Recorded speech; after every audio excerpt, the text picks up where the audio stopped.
Hello, and welcome to Citegeist. I'm your host, Joshua Spellman. Today is our holiday special. Look, I even have all of my holiday decorations in frame. All two of them. And one is kind of goth. I'm so festive that way. I would honestly be more festive if we could bring back the Victorian tradition of telling ghost tales around the fire.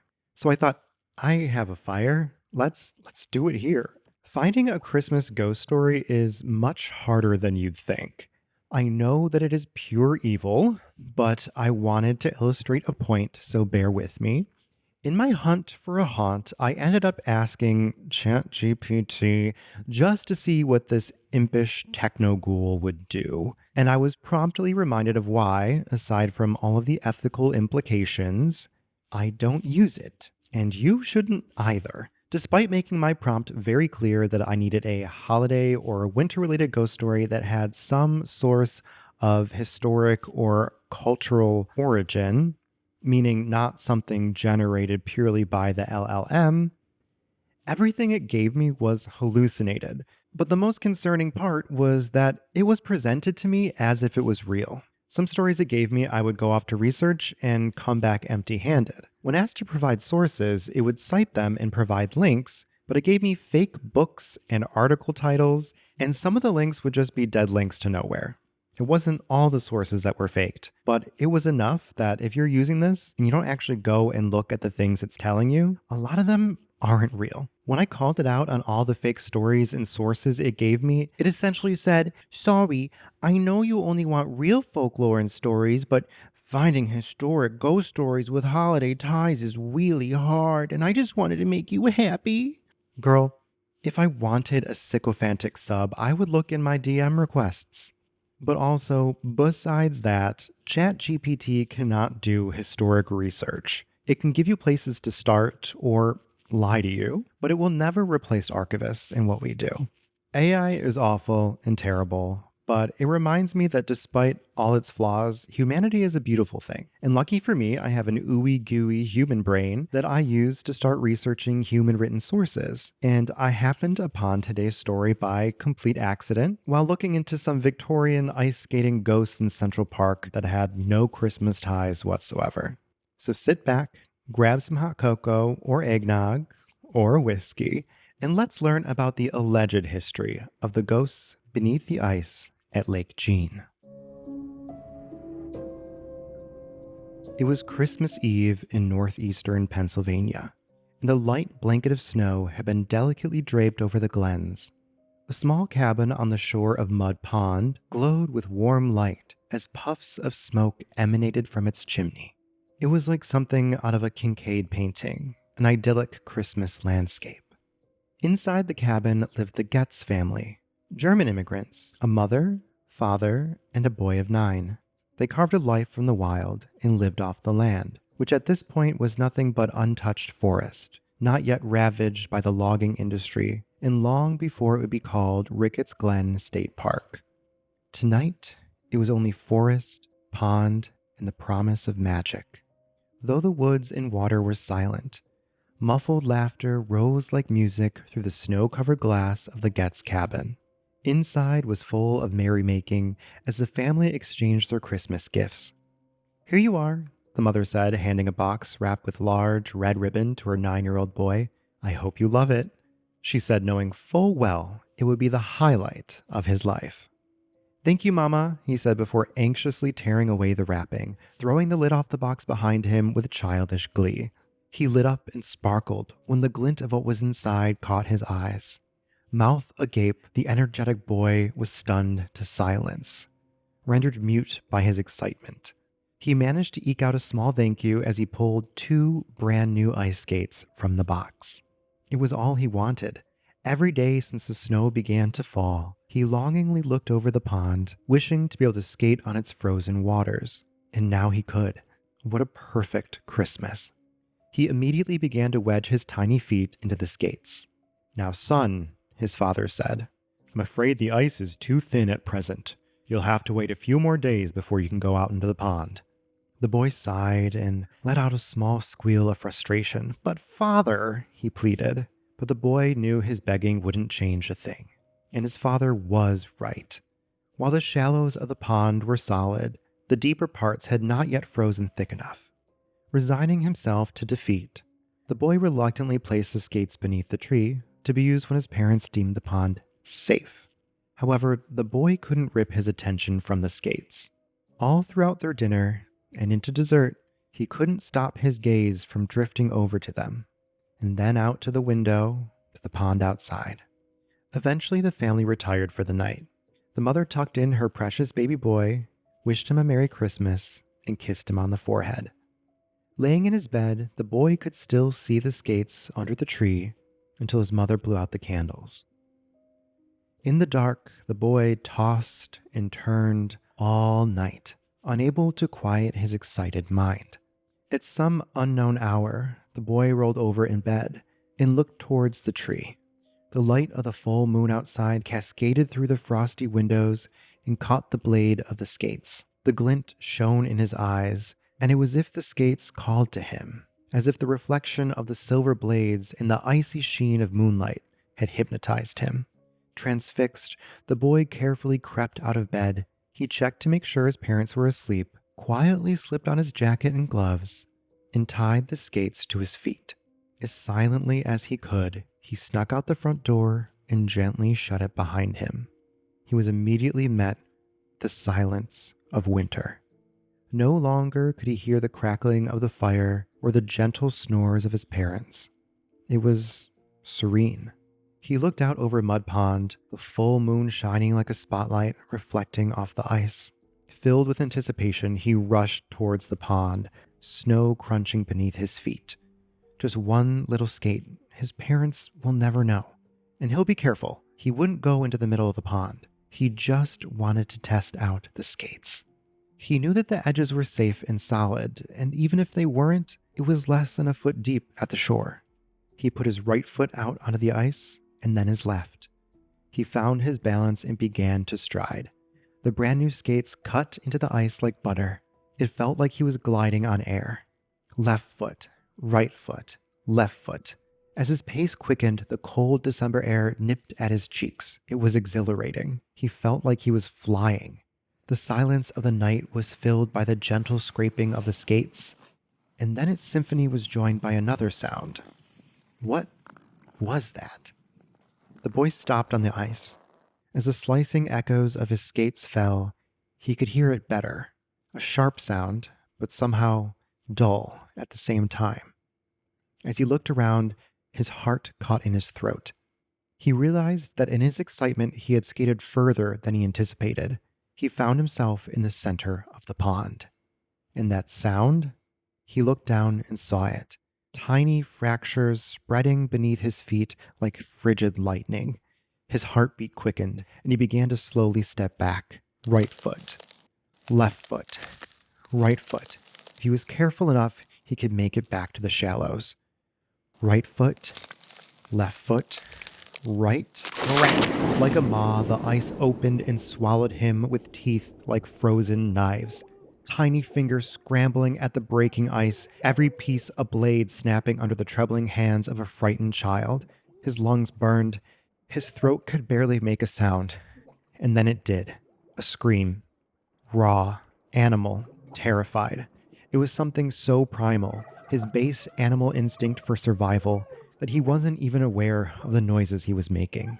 But it was fortunate that he had. His parents heard him. The cabin door burst open only moments later. He could hear his parents calling his name, voices shaking, desperate, panicked. As he bobbed and sank, he could see the silhouette of his parents rushing towards him behind a veil of icy water, reaching across the breaking ice. They were almost to him. He gasped and gulped. Their hands were outstretched towards him. He flailed and reached back to them. Their fingers nearly met. He reached further. His mother let out a shriek. Just as his vision faded to black, the last thing he saw were his parents being swallowed up by the ice. And then there was only wintry silence once again. Moonbeams on snow, pine needles in the wind, fire still crackling softly through the open door of the empty cabin. A perfect winter painting, undisturbed, peaceful. It would be days before anyone realized the Getz family was missing. Someone would find a set of 3 footprints leading to the pond and into a large hole in the ice. The bodies of the Getz family were never found. Their cabin fell into disrepair as the location gained a reputation for being haunted. Screams were heard in the night, and fishermen were said to see strange, glowing yellow lights just beneath the lake's surface. Those brave enough to investigate and peer down into the waters have seen 3 pallid, ghostly faces staring back at them. The land was eventually bought by loggers, and Mud Pond was joined with Lake Jean. After the loggers left the area, it was used by hunters who knew of the Getz cabin and would use it as temporary shelter. Either the ghostly reputation was forgotten, or the men simply thought themselves too tough to be bothered by spirits. Until one of these hunters, who found himself deep in the woods as darkness fell, headed to the cabin to take shelter for the night. When he arrived, he noticed that one of the windows had been smashed in. He tried to find something to block the draft, but had no luck. During the night, he heard the sounds of rustling branches, snapping twigs, and scraping coming from the wall near the broken window. He was too exhausted to investigate, but assumed it was the wind or a wild animal. To his astonishment, when he awoke in the morning, the window had been fully repaired. After this hunter's stay, similar accounts had been reported by other woodsmen.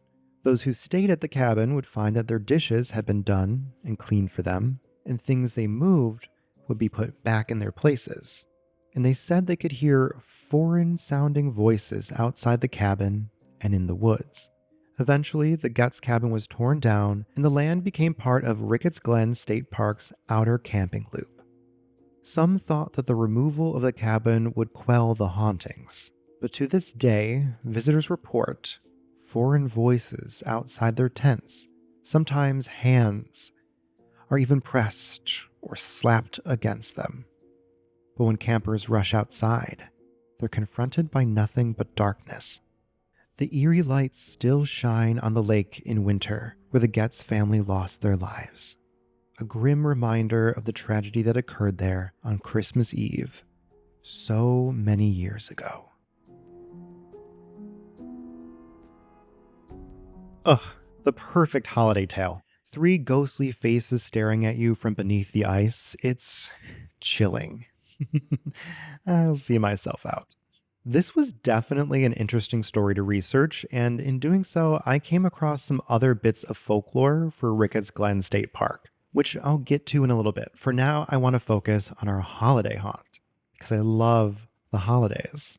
Where the Getz cabin allegedly stood is now part of Ricketts Glen State Park in Pennsylvania. But before the land belonged to anyone, it was home to the Susquehannocks, an Iroquoian-speaking indigenous nation. Before I go any further, I want to clarify why I'm using the past tense. I'm referring to the political entity which was destroyed through genocide, disease, and intertribal warfare. The Susquehannock are extinct and nothing but a ghost, is the myth that the writers of history would like you to believe, and that sadly persists in our government today. Why? Because it's convenient. The Susquehannocks lived in the Susquehanna, I need to adjust my accent. I have to actively bring back the accent I spent my whole life trying to repress. The Susquehannocks lived in the Susquehanna River Valley and shared many cultural traits with other Iroquoian people. They were matrilineal and matrilocal, meaning that lineage and property passed through the mother's line, and husbands joined their wives' families in the longhouses after marriage. Susquehannock women held a large amount of political power in their clans. They shaped community decisions, managed property and resources, and had the power to select, advise, and even remove leaders. They lived in longhouses in large palisaded villages and practiced agriculture, growing the 3 sisters, corn, beans, and squash, as their main crops. They were also known to be very tall and were described as giants by white settlers. Even though their height probably averaged around 5'7" or so, it was taller than most colonizers, who exaggerated them to be 8 feet tall. The Susquehannocks were first documented by colonizers in 1608 by John Smith everyone's favorite colonizer. Even at this time, the Susquehannock were at war with the Iroquois, who eventually conquered them in 1676 and forcibly relocated them near the Oneida tribe in New York. The Five Nations of the Iroquois then encouraged other displaced tribes, notably the Lenape and Shawnee, to settle in the empty river valley. Eventually, the Five Nations permitted the Susquehannock to return to their native lands. But epidemics brought on by colonizers substantially reduced the Susquehannock's already dwindled numbers. In 1763, the last remaining Susquehannock town was massacred by a group of violent white settlers known as the Paxton Boys. While there are a significant number of people alive today with Susquehannock ancestry, they've been absorbed into other indigenous groups, including the Seneca-Cayuga Nation in Oklahoma and the Six Nations of the Grand River First Nation in Ontario. However, the Susquehannock as a distinct cultural or political entity are considered extinct by the U.S. government, though that doesn't mean that they are. Descendants are diligently working to preserve their culture, their history, and actively are seeking federal recognition as a tribe from the U.S. government as well as local ones. Sadly, after the events of the French and Indian War and the American Revolution, other Native Americans entirely left Pennsylvania, meaning they were either forced to relocate, were eliminated, or forced to assimilate, with the children being sent to boarding schools, which were nightmarish institutions set up and funded by the United States federal government for the purpose of forced assimilation, sterilization, and cultural genocide. The last one didn't close until 1980. When we say we've come so far and that all the racism happened so long ago, like seriously? Part of the boarding school's mission was to eradicate all Native American culture and languages, if not the people themselves. Many Native Americans today don't know the languages of their culture, and even those who live on reservations live far from their ancestral lands due to events like the Trail of Tears. But this got me thinking about today's ghost story in a weird way.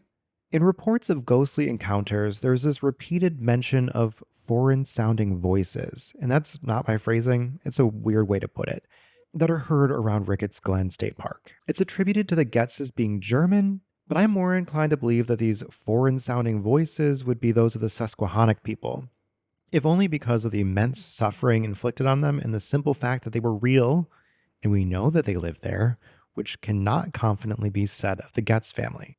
Although many Pennsylvanian settlers spoke German, I feel like most people today would say German-sounding voices rather than foreign-sounding, since most Americans have an idea of German phonetics and language, especially those who live in Pennsylvania near Amish communities. But maybe I'm giving Americans too much credit. Our Secretary of Education is someone with literally no educational background and is most known for making big dumb men throw chairs at each other, which makes sense that she's in our government now that I think about it. But I digress. Before Ricketts Glen was a state park, the land belonged to Colonel R. Bruce Ricketts, who bought the land between 1851 and 1853. First, it was used for hunting and later for the ice and lumber industry. Now a ghost town, the town of Ricketts is located about 4.5 miles north of Ricketts Glen State Park's Lake Jean entrance, which Mud Pond was incorporated to sometime in the 1950s. The town of Ricketts served as the central operation for the lumber industry, complete with sawmills and logging camps, which is where our other legend comes from. It was said two brothers were felling a large tree in the forest when they misjudged the path and the rate at which it would fall. It crushed the younger brother like an egg, killing him instantly. The older brother let out a shriek of grief that could be heard all the way back at the camp. In that spot where the younger brother was killed, now grows a gnarled and twisted tree. Some say it sprang from the earth after he died, and others say it was planted in memorial. This tree, known as the ghost tree, is ashen white and bears no leaves and no fruit. Those who have visited the tree say you can hear the screams of the older brother on the wind. There's no evidence of these brothers, but many people did die in the logging profession. So whether this was an incident that didn't quite make it into the historic record, or a folktale warning of the dangers of the logging industry, and to explain the existence of a strange tree remains unseen. I honestly didn't spend much time researching this, mostly because it was not my main focus, but also because it feels so much like folklore and not a real event that happened. Plus, it's kind of boring, honestly. It's not the most exciting story. However, I did a brief search, and while I didn't find anything about the boys, I did find the unfortunate death of a young girl that reads something like a nursery rhyme. The August 22nd, 1849 issue of the Lancaster Examiner reads, Fatal occurrence. A girl named Catherine Harble, aged 19, living with Mr. Christian Landis, came to her death in a singular manner on Thursday the 9th of this month. She was in the woods gathering blackberries during a high wind when she was struck on the head by the top of a tree, which was torn off by the wind, and instantly killed. An inquest was held by F.H. Carpenter, deputy coroner, which returned a verdict in accordance with the above facts. Flip it around. Madame Morrible, is this you? You did this? Truly, it sucks to be Catherine Harble, but what a whimsical way to go. 1 minute you're picking blackberries, and next minute you're in the great beyond. Honestly, doesn't sound too bad. A death by a tree, but not the one we're looking for. Like I said, the brothers were never identified, and probably never will be, but we have some chance at identifying our family beneath the ice at Lake Jean. The Getz family allegedly lived on Mud Pond before Colonel Ricketts purchased the land, and while the pond was still its own body of water before it was incorporated into Lake Jean. However, I've not been able to find any record, at least online, that any Getz family in the area matching the one from the story either before or after the purchase ever existed. Honestly, I'm not surprised, as it's also my understanding that even the sale of the land to Colonel Ricketts isn't well documented and is more of a mythology than a history. For the Getz family, I checked mortality schedules, I checked federal censuses back to the 1700s, I looked in state records, local records, cemeteries, and I came up with nothing. Naturally, I moved on to our favorite resource, newspapers, where, as usual, I found some very juicy morsels. What I can tell you is that a lot of people died on Mud Pond at all times of the year, not just in winter. I found so many, I could never cover them all in a podcast episode. However, my main focus was on December/January deaths and falling through the ice. And I'm debating right now whether to give you the funny story first or the sadder ones, but I think it's about time for a tee-hee-hee, or maybe it's a ho-ho-ho, because it's Christmas. It's a holiday special. Anyways, the December 28th, 1902 issue of the Wilkes-Barre Times had a litany of wintry deaths. Like all the ones I'm about to tell you are from this one issue. But one story out of New York caught my attention. His last turkey dinner. O'Byrne ate too much on Christmas and died. O'Byrne lived alone in a 4-room flat. He had little to do with the other tenants and was known in the house as the Hermit. Truly an icon. We love it. We see it. We see ourselves. We're holding space for this gluttonous diva. O'Byrne went to a 2nd Avenue restaurant on Christmas Day and ate a hearty dinner, and then he returned home and complained of feeling ill. A doctor was called in, and O'Byrne told him that he thought he had eaten too much turkey. And yeah, I would argue that any amount of turkey is too much turkey, but that's neither here nor there. Eventually, he was found dead, and the cause of death on his death certificate was listed as overeating and gastritis. Honestly, as a single person who overindulges from time to time, this is genuinely a fear of mine, like dying alone in my apartment from eating too much. But we're not here to therapize me. Like I said, this singular newspaper page was a treasure trove for today's episode, and it kept on giving. There was a whole section seemingly solely consisting of winter deaths, and I found something that looked really promising. Dog saves freezing man. Master fell exhausted, but his faithful friend brought him aid. During Friday night, Peter Getz was overcome by the cold on the outskirts of town and fell exhausted by the roadside. His faithful dog stood guard and by continuous barking attracted the attention of Officer Hahn to the spot. Getz was already unconscious and was aroused with considerable difficulty. But for the dog, he would have been frozen to death. Naturally, my ears perked up at this, especially since the Friday before December 28th was December 26th. But aside from the name and the time frame, this clearly isn't our story, or even a member of the family. I had actually found this guy in the census records when I was looking through them previously, and it's about 75 miles from Mud Pond. But I didn't let this get me upset. The next story that I saw on the page did, and that's why I'm not showing it on the screen. I will not read a word of it because the language used was, quite frankly, absolutely insane, even for the time. But I would feel remiss if I were to let this story be forgotten in the archive. People walking down the streets of Susquehanna noticed a large lump in the snow, but most walked right on past it. Once someone actually took the time to look, it was discovered it was a black man by the name of Eucalyptus Bogart, 10 out of 10 name, by the way, who had been buried in the snow all night long. Lucky for him, he was brought home to his wife, Sarah, and he made a full recovery.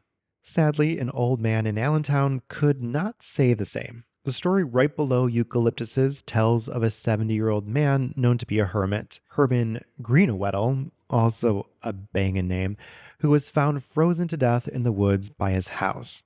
It was thought that he fell ill and was trying to get help and died on the way of exposure. Then, the story above both of these is about two boys who went to go ice skate on the water, but they actually realized it was too thin to skate on. So it's kind of the exact opposite of the story that we're looking for. And these boys, since they couldn't skate, decided to swim in the frozen water, and they were fine. They were stupid, but fine. But like I said earlier, a lot of people died on Mud Pond. The 1914 New Year's Eve issue of the Tribune has a bold title, Mud Pond Death Due to Exposure, which again got my hopes up. You know, it's right on the Christmas New Year's Eve border. Maybe this is when someone found those footsteps leading to the hole in the ice. But it's about a 75-year-old man named David Smith who lived on the shores of Mud Pond, and he was found inside of his home, allegedly dying of exposure. Which is odd. His wife went to see relatives for the holiday and he stayed behind at their house and apparently couldn't survive a couple of days without his wife. Was he just like not lighting the fire because he thought his wife would do it? Men. Other interesting deaths on Mud Pond occurred in the summer months as well. One story in the July 17th, 1911 issue of the Wilkes-Barre Times Leader is about finding an unknown man on the shores of Mud Pond without a head. It was said that when the body was found, that grass which grows in abundance about the pond found fertile soil on the body of the unfortunate, and when discovered, it was growing from different parts of the feet that had extended into the water. There were berry bushes also growing from the feet, and those bore small red berries, which is honestly an oddly beautiful picture. The man was never identified despite a few red herrings. There was another murder on Mud Pond that's a little bit more well known, and I should do my journalistic diligence and cover it, but it's honestly not that exciting. It's about a bunch of men, which already tired. The TLDR is that two of them bopped another guy over the head for some booze and let him drown in the pond. But while I won't cover that story, I will cover the story I saw directly below it. In malattire, police arrest a woman who was dressed in men's clothing. Scandalous, queer adjacent, juicy. Let's read on. A woman attired in men's clothing was discovered in a boxcar in the Lehigh Valley RR Yard at 8 o'clock last evening by Special Officer Joseph Sourwine. When he approached her, she jumped out of the car and ran down the platform to Northampton Street, and over Northampton Street to Pennsylvania Avenue, and up South Pennsylvania Avenue. The officer was closely following, finally overtaking her near the depot. He took her in the waiting room and closely questioned her, but she would not tell him anything other than that she was on her way to Lewistown. It goes on to say she was attired in a black suit of clothes and wore a slouch hat. Her hair was cropped short and parted in the middle. She carried a large bundle with her, and later when Sergeant Hall went to the room, he found that she had changed her clothing to that of female attire. Upon questioning her, she began to cry piteously. She said that she was 35 years of age, that her home was in Taylorville, and her name was Margaret Jenkins. She said she came to Wilkes Barre on the Laurel Line and wanted to get to Lewistown, where employment was awaiting her. When asked why she traveled in male attire, she said that she thought she could get through cheaper. But further than this, she refused to say anything. These are the things that I love to find in the papers. What's important to note here is that Margaret Jenkins hadn't actually committed a crime, at least not in the way we would think of one today. Though every day it feels like it's getting more that way. At the time, many cities enforced so-called three-piece clothing laws, which allowed police to arrest someone if they weren't wearing at least 3 articles of clothing associated with their assigned sex. These laws were intentionally vague and rarely written down clearly, but the point was that they gave authorities broad power to stop, question, and detain people whose gender presentation didn't conform to societal expectations. It's literal gender policing. So what the newspaper frames this as suspicious behavior, what she was really being policed for wasn't theft or fare evasion. It was crossing a social boundary. Clearly, this woman didn't seem like she was queer, but it even goes to show that the laws that are happening today affect people who are queer and trans, but they also affect people who aren't. It's real messed up out there, y'all. It was always bad. It's still bad. Anyway, does this story have anything to do with our ghosts? No. Does this have anything to do with the holiday haunt? No. But I find it infinitely more interesting than a bunch of guys bopping each other over the head like drunken little whack-a-moles. And I love any opportunity to digress into a discussion of the suppression of queer identities and gender expression throughout our nation's history, because queer people have always been here and we always will be, no matter what you try and do. But again, not the topic. I don't know who I'm talking to. If you're still listening to this podcast, you probably agree with me. And if you don't, I'm sorry. I'm a dirty liberal. But again, as usual, I digress. To really drive home the point I'm going to make about today's ghosts, I have one more news story to share from the January 23rd, 1850 issue of the Public Ledger. An afflictive event. What a dramatic name. 3 young ladies drowned. 3 young ladies, one the daughter of Judge Woodward, Ellen, the second Miss Ann Butler, a resident of his family, and the third a Miss Mary R. Benner, of Bellefonte, Pennsylvania, who was visiting for a short time in the family of Judge W., left their home in Kingston to walk over to this place, about 1 mile. The water of the Susquehanna had risen over the flatlands and rendered the road impassable for wagons, and on Friday night had frozen to the thickness of perhaps 2 or 3 inches. They undertook in perfect safety, as they supposed, to walk on the ice from the house to the bridge, and amusing themselves and sliding along. But in attempting to cross a small pond of backwater, which had been frozen over, Miss Benner broke through, followed immediately by the other 2, and all 3 were drowned, no proper assistance being at hand.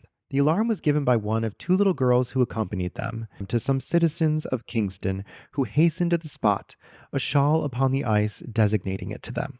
By placing boards, they succeeded in reaching the hole in the ice and bringing up the bodies. But life was extinct, and all their efforts to restore it were fruitless, the bodies having been in the water half an hour. This sad event is deeply deplored in the community where the young ladies resided and where they were highly respected. This story and others that I've mentioned are not dissimilar to that of the Getz family. While most of the ghost stories I cover on this show start as nothing but tales told around the fire, when I dig into the archives, I can usually find something real. For example, reports of the ghost of a nameless man who jumped to his death in a hotel. While paranormal ghost sites and ghost tours don't always have the name of the man, I can usually produce a newspaper clipping or a death certificate or some kind of record. Something that proves that a person died and lived, and their memory can live on and not only be relegated to a nameless ghost on a ghost tour. But when you don't have those verifiable stories, there are stories like this one or the ghost tree at Ricketts Glen. And in cases like these, nothing in the historical record points to a specific person or a specific tragedy. While we have the Getz name in this story, it was collected as a piece of folklore by Jeffrey R. Frazier with no sources. Having a name usually means it's probably not folklore, but not having any dates to attach to it and the vagueness of not having the names of the Getz family, I don't know. I know from doing other cases that oral histories, even by those that knew the individuals personally, can be mistakenly told or remembered. Hell, even this story was retold wrong on blogs, which is pretty crazy because Fraser's books on Pennsylvanian folklore seem to be the main source of this particular story. I assume it must have had his life in oral tradition and maybe some other books that aren't text indexed that I can't find online. In my experience, the most clear example of a game of telephone with oral tradition is the Winterbourne Mansion case that I investigated on the original iteration of this podcast, wherein the whole legend was based off of their neighbor's interview, which had been part of the Historic Society's Oral History Initiative. Since it was recorded by the Historic Society, it had been taken as fact. But when I compared it to the historic documents and death certificates, it was entirely mixed up. They literally gender swapped some of the members of the family and made up a kid that didn't exist. And side note, I am thinking of revisiting that episode since the Historic Society actually listened to my podcast and said that I was right in my analysis. And I believe that some influencers bought that house and are attempting to fix it up. That's some content right there. But I digress. Instead of a ghost story rooted in real events, these legends around Ricketts Glen feel more like cultural memory.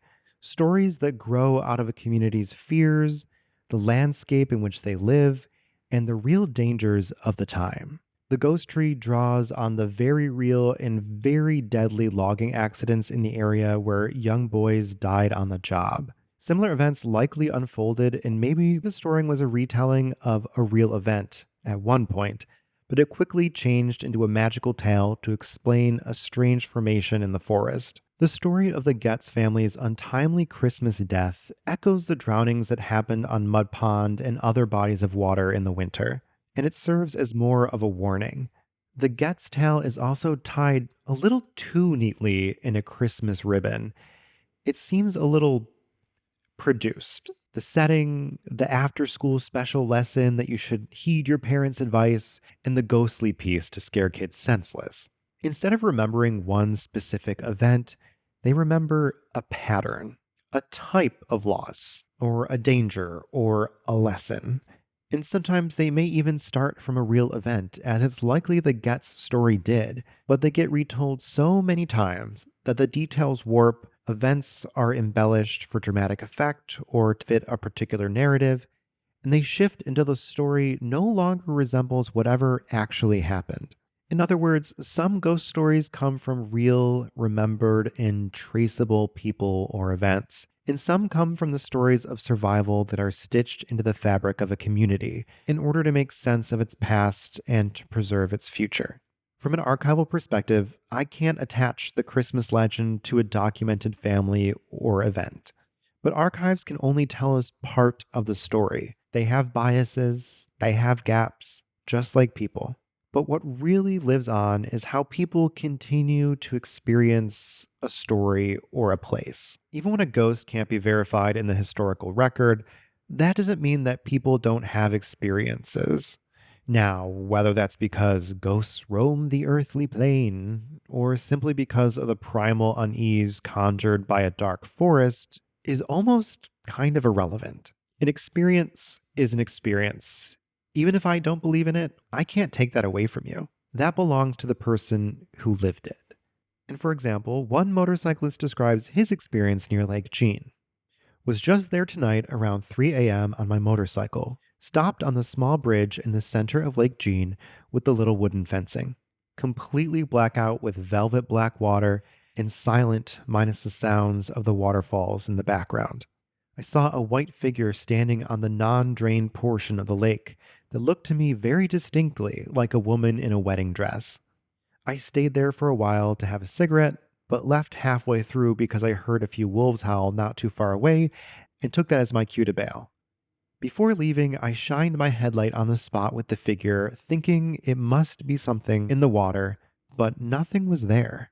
Came online looking for a drowned bride of some sort, but nothing's coming up, so I don't know. I will definitely have that image in my head for a long while, though.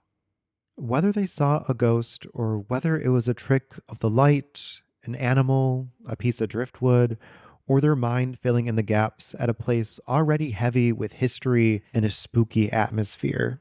I can't say. I didn't experience it. Their experience is theirs and it's valid. And it's clearly something that they're going to take with them into their life and they're going to tell their friends.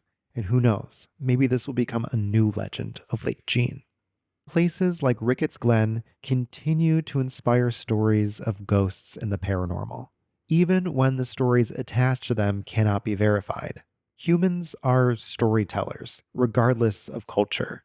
We rely on story to teach, to warn, to explain, and there's a lot in this world that remains unexplained. And that's it on The Boy Beneath the Ice. There's really no segue here. I'm really bad at segues. Have you noticed that yet? I would have ended the episode there, but I have to do this. If you like this episode, please give it a thumbs up on YouTube and subscribe if you aren't already. For those listening on a podcast platform, thank you so much. If you haven't already, wherever you listen, please give me a like or a star. I think that's what you do on Overcast, or a review if you haven't. That would be really great. Every little bit helps. Don't forget that you can leave a voice note or an email at citegeistpod.com to be read on the podcast. Whether you have an encounter you want to share or a suggestion for an episode or investigation, I'm all ears. And I hope that everyone has a lovely holiday season for whatever you celebrate. I'll be back with a new episode next year where I will shift to a bi-weekly upload schedule. I'm aiming for the first and last Wednesday of every month. That being said, cuddle up with a blanket by the fire. Always listen to your parents, unless they give you bad advice. Hi, Mom, and I'll see you in the stacks.